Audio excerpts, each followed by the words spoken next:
Geoffrey Munn is clearly in his comfort zone, explaining the beauty, craftsmanship and value of jewellery brought onto the BBC's iconic Antiques Roadshow programme.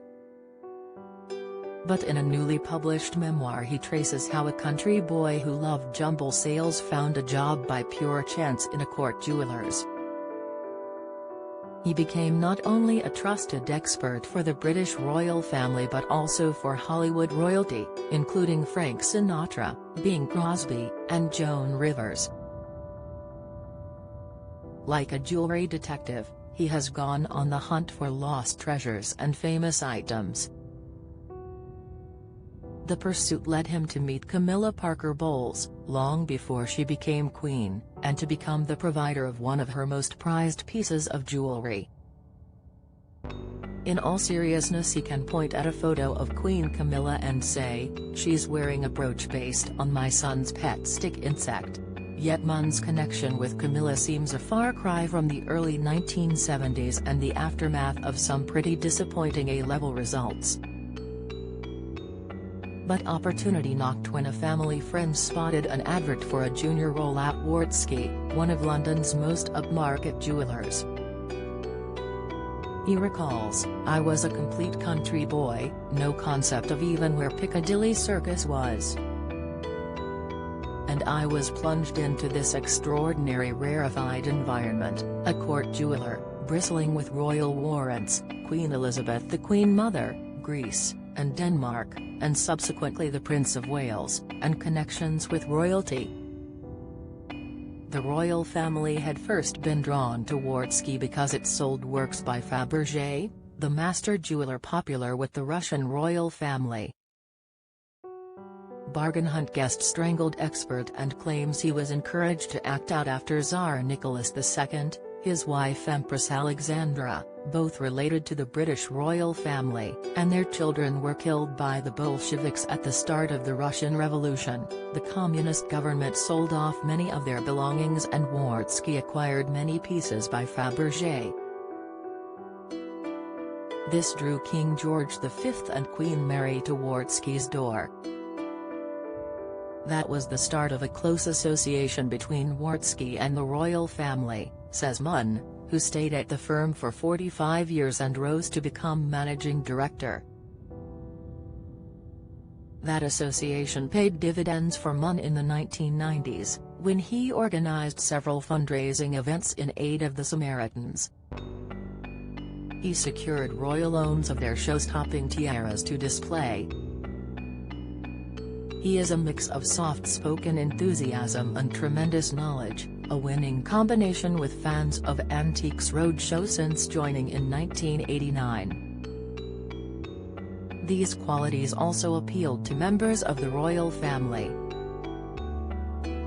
So when he wrote to Princess Margaret, explaining his interest in the Victorian jeweller Giuliano, asking if he might see the pieces the Queen Mother had given her, the princess agreed to talk to him.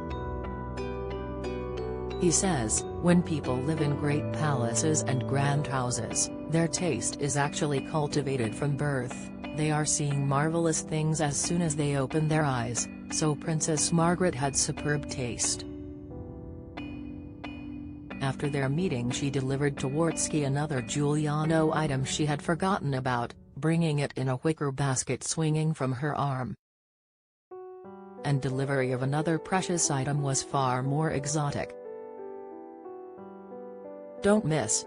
Antiques Roadshow guest gasps after eye-watering valuation of painting, picture. Antiques Roadshow viewers baffled as ugly toad given huge valuation, reveal. Antiques Roadshow guest speechless after learning item is worth a six-figure sum. Latest, curating another fundraising show for the Samaritans led Munn to Monaco.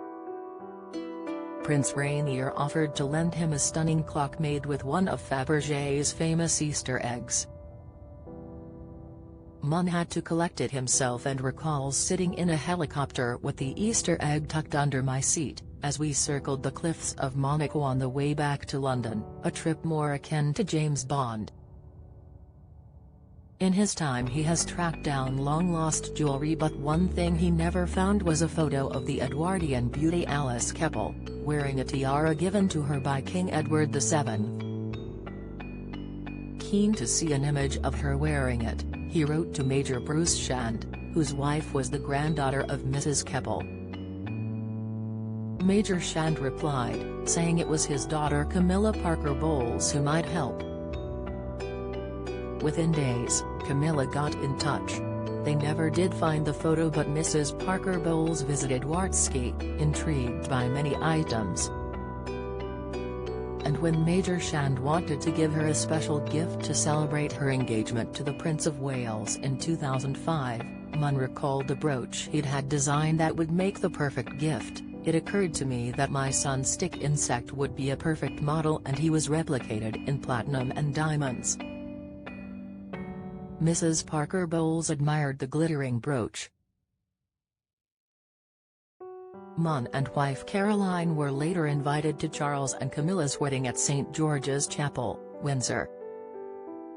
Last year the then Duchess of Cornwall appeared with Munn on the Antiques Roadshow, filmed at Cornwall's Eden Project, participating in an antiques game and guessing values. The weather was filthy, but she kept going, meeting everyone even though her shoes were full of water, he recalls. At May's coronation, Camilla was crowned with Queen Mary's crown. On other occasions she has worn tiaras, including the Queen Mother's spectacular Greville, although not the Keppel one, which is in private hands.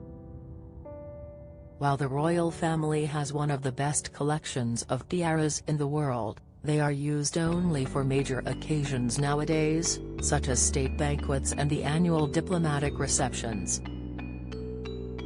For Munn this is a shame, as tiaras are bigger and better than every other aspect of jewelry.